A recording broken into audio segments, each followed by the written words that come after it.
What's up, everybody? Welcome back to the Love and Rice podcast with your host, Aunt Ma. I'm the other host, Christina Ma. And if you guys are new here, please follow us on all podcast platforms. We got Apple, Amazon, Spotify, Google, Castbox, iHeartRadio, and on YouTube. Our 1 hour episodes go live every Wednesday at 6 a.m. Pacific time on those podcast platforms. And for you guys that are watching on YouTube, we have these 20-minute videos that we put out throughout the week. And so the benefit of actually following us on podcast platforms is you get this 1 hour episode before anything else, because these 20-minute videos will keep going out throughout the week, but you can get the whole 1 hour on Spotify on Wednesdays.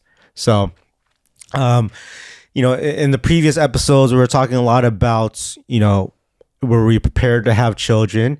And so now I want to talk about what can we do to be more prepared, or how can we help other people be more prepared? One of the things is a lot of dads or pre-dads, they're like, okay, I can't have a kid, I don't have a good job, or things like that. So it's like, how much money do you need to have a baby? Or do you need any money at all?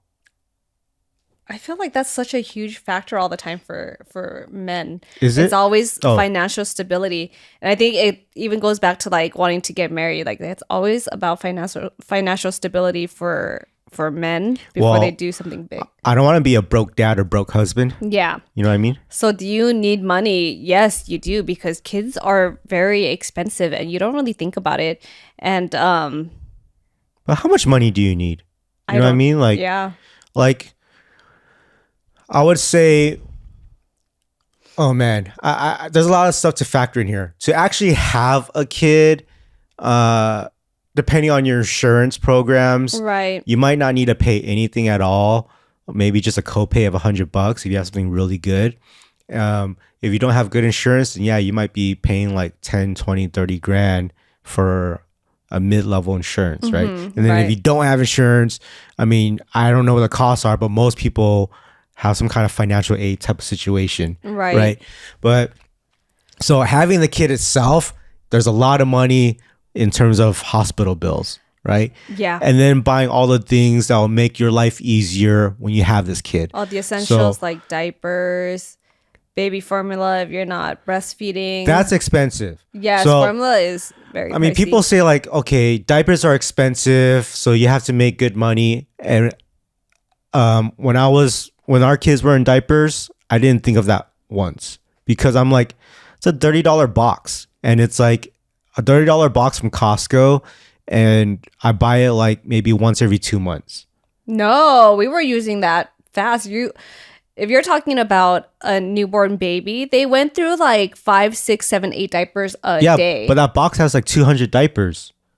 Yeah, but I feel like we were replacing it like every month. Okay, I mean, even then, $30 a month. Yeah. Like, come on, guys. We can afford $30 a month for a box of diapers. Right. You know what I'm saying? Like, I mean, nothing. that shouldn't be something that you stress about, like not being able to afford, because diapers are one thing. Milk is another thing, right? If you're talking about getting like a canister of milk, it's probably around like $40 to $50, depending on what kind of formula you have. So, that gets expensive, and you can't really do anything about it, because everyone tries to nurse their babies, breastfeed their babies, and use breast milk. And sometimes you can't. Yeah, sometimes you can't. Like your spouse, the mom, she can't produce any milk, and that's something that like a lot of moms stress about. And you really don't think about it, because you're like, oh, well, my body is naturally just going to produce it because that's what it's supposed to do after having a baby. But a lot of the time, some moms barely get any. And then you have to consider getting like breast pumping equipment, getting bottles, getting things to like put the milk in, and to like sterilize it. Even if you were producing enough breast milk, there are also situations where your baby is not getting enough nutrients and enough from your breast milk that they need formula. Like they're not gaining Right. enough weight, right? Now you gotta get the formula that's more heavy for them, and that's where it gets costly. Yeah, and when you're breastfeeding, also like you don't realize that there's not enough vitamin D in your milk for them, so then you have to supplement with that too. So there's just a lot of like things that you don't really think about. Right. So that's where it gets a little costly. So yes, you do need money for that. I'll say the biggest factor of money while having kids is if you think you need to buy a house, have a foundation for your kids and your family, right? Do you think people need to buy a house or can they just rent? I mean, I feel like as long as you have a good house that's safe, and you're in a fair neighborhood where you don't have to worry about too many things, then I think it should be fine whether you're renting or buying. But at the same time, for me personally, like I don't like to feel like I'm borrowing things. So I think that was a huge factor for us when we were trying to get our house, was that we wanted to be able to find something that we can invest in. So like all of this all of this hard earned money that we're working so hard for, I felt like I wanted that to go into a house that we get to keep rather than paying into someone else's mortgage, and then at the end of the day, like you still don't have a home. I didn't even think about that when I was, back then I knew nothing about homes like that and that with that mentality. And I was just like, I just want to buy a home because we got married and we should have a home. Like that's and the that's next just, step. that's just what people say, right? It's just a life goal. Right. I didn't know that you could make money from the home and things like that. I just wanted you to have a home. I want our kids to have a home. And being the dad, I wanted to provide that. So that was like my whole reason, right? Yeah. And so let me tell you, I have a friend who's a dad. He has kids and they rent. Okay. And they've pretty much been renting ever since their kid was born. And now their kids are a little bit older, probably going to start going to high school soon. Oh my gosh. Wow. And the thing is, like, they're never going to move out of the rental because they want to stay in the same school district, because just like everybody else, they want to build foundation. Right. They want to keep moving and stuff like that. So that's why we bought a house, to build that foundation, right? Now, here's the two different paths that happen. For us, we bought a home and now we're on a third house and we made money off selling each home. Right. And now we're doing so well because of real estate, right? And we have my friend who's rented. He does have a foundation. His kid is going to the best schools because you can rent and live in a place in the best school districts, right? If you're buying in the best school districts, it costs a lot of money, Right. like a lot, right? But with rents, you can rent anywhere in a good school district and you can go to those good schools.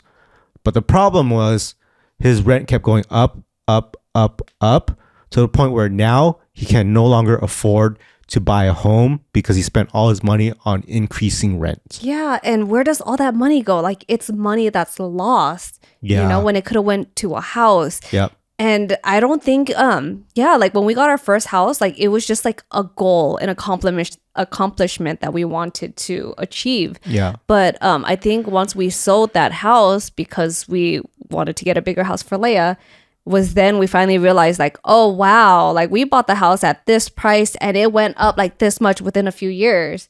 And I think after that, like it was just kind of like an eye-opening. Like, yeah. So my friend, he's like, I wish I bought a house when I could have got it before, because now the 600K home that he wanted is like 1.3 and he can't buy it. oh man. You know what I mean? Yeah. And then they keep raising his rent every year. So he's like, this is not financially stable for me, Right. So he wasn't prepared for that.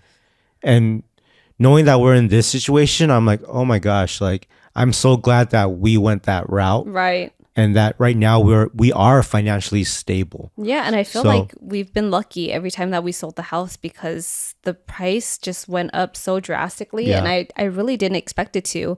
And like every house that we sold, we were able to get a bigger house, a nicer house, and go towards more of like things that we want. We don't even have to go to a bigger house. Like we're going bigger and bigger because, we're getting that equity. and then once we're okay, we're gonna start downsizing and start Yes. collecting that equity for other things. So we don't always need the big home. I don't want a bigger house. But what I want to tell everybody that's listening is that this is the part that costs a lot of money. I do highly recommend you guys, if you're going to have a wife or a husband, if you're going to have kids, please buy a house to put you in a better situation financially. A lot of people are like, I'm having a kid. I wasn't planning the kid. I don't have any money for a house. Right. I'm going to tell you right now, you can buy a house with $13,000. Okay. And so do whatever you can to get $13,000. If you have a job, you can save $13,000 in a year or so. And with that mindset, please buy a home. Get all the government assistance that you can to buy a home. But whatever you got to do, I don't care if the rate is high. I don't care if anything. Just buy the home so your foundation is set and you don't have to worry for your future. Yeah, I feel like most people don't do it because they feel like they can't afford it. That's the number one thing. Huge point. But that's what I'm saying. Like, everyone can't afford it because you can literally buy a condo for 13 grand. Yeah. You know what I mean? And when you're really thinking about it, you're spending just as much to pay someone else's mortgage. And it's just to rent a place. Like, it doesn't make sense to me. And that's why I don't like getting loans and things like that. I just don't like borrowing money. So I don't want this to get into a whole like real estate podcast episode, but so we were talking about how we can prepare more other families in their beginning stage of having a kid, right? Right. So one was having money to spend on the baby for formula. Essentials. Right.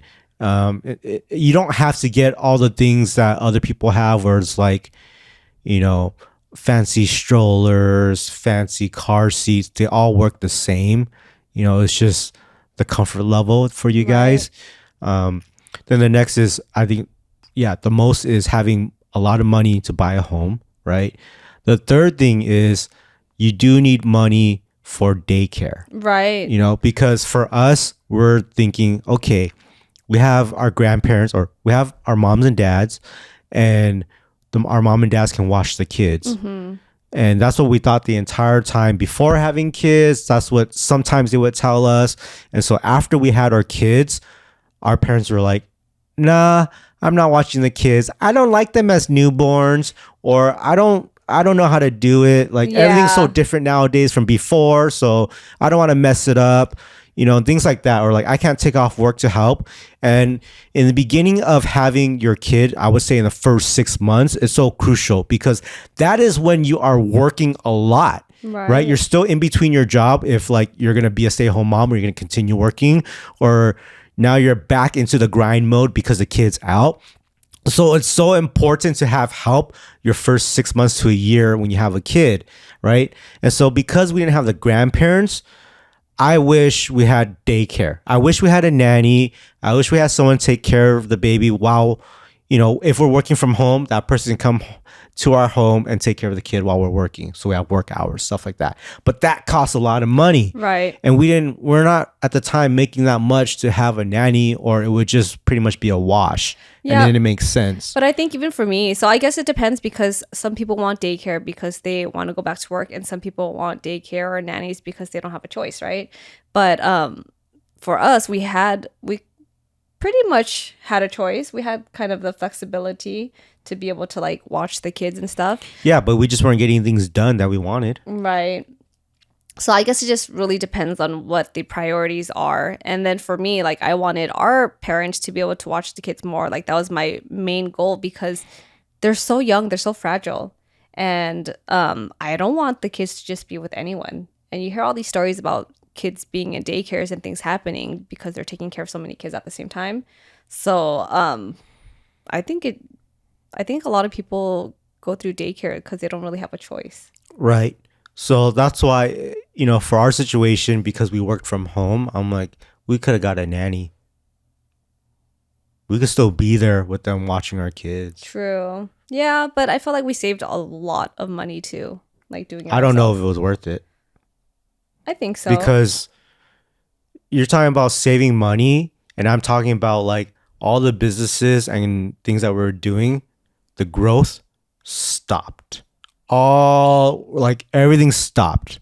And we couldn't grow our businesses at all. You know what I mean? Or it was like more of like a slower growth than we wanted to. I don't think it grew. So, like it didn't grow to where I wanted it to be at all. So to me, it would have been worth it to invest in letting go of some responsibility so I could focus on the things that we needed to. Because now, 5 years later, you're barely getting back to work or trying to figure out if you want to work again. You do stuff at home where we have our businesses and, Right. You manage things and I do stuff from home. But now it's like, now we can focus on the growth and getting things done. Like this podcast that we're doing with you guys, this was like a year in the making. Yeah. We wanted to do it Longer than last that, I year. think. A year before that. But we actually made a set a year ago, and we never got it done because of kids are always with us. Right. And a year before that is when we actually planned it, So it's like, that's what I'm talking about. Like it took us 2 years to get this podcast out. Right. That's how slow it is when Yeah. you have kids with you. Yeah. And we also went through the pandemic and we moved a few times too within Right. the past So year. So I'm just saying it wasn't worth it to me. I think I would have rather invested and paid someone to help us. yeah, I think that's the difference between us because I wanted that emotional connection and being there with them. But you also wanted to focus on work. I think it's always going to come down to that no matter No, what. it's like my emotional connection with them. I have that with them. Like, oh my gosh, I love this baby so much. I have all that. Right. But it's like I want us to get financially situated first, Right. and then be like, cool. Now we can afford for you to go jiu-jitsu, art class, basketball, piano lessons, and all these things. Right now, it's like, okay, pick one or two, guys. You know what I mean? Right. Like, I want my kids to do everything, and then I want to be there for everything.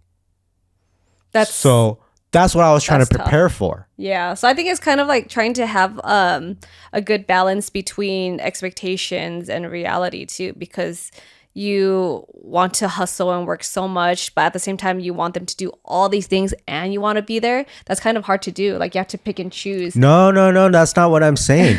I'm not saying to work and deal with the kids at the same time. I'm saying to grow your work, your businesses, so now you can be hands off and now you can spend all the time with the kids. You're talking about passive income. No, I wasn't. I was just talking about being able to build your systems to where you can let go and have other people run it for you. Gotcha. Yeah. So I think in terms of money and being prepared with that, like, do you need a lot? I think to some people, 10, 20 grand is a lot. It really depends on your expectations. Everyone's different. And some people may want more things like what you're talking about with essentials, right? Yeah. For babies. Some people might see all these things as unnecessary and some things might be like, well, I need it for convenience. Here's something funny. Before, I was thinking about this topic last night and I was like, yeah, you don't need that much money to be financially prepared to have a kid. And now after talking about this, I'm like, yes, guys, you do need money to prepare yourself for these situations because it's not just the kid that we're talking about. We're talking about your life. Yeah. Yeah. So, oh man, that was a big one. I hope you guys enjoyed this episode of Love and Rice Podcast. We are on Spotify, Apple, Amazon, Google, Castbox, iHeartRadio. So please follow us on all of those platforms as well as YouTube. We do release 1 hour podcast episodes on those podcast platforms. And we release 20-minute episodes on YouTube throughout the week. And so I hope you guys enjoyed these breakdowns and I hope you enjoy the podcast. Please let us know who you want us to have on the next, as the next guest on our podcast. And also, what kind of topics you guys want to hear. So overall, I hope you guys have been enjoying the podcast. We enjoy doing them. So we'll see you next time.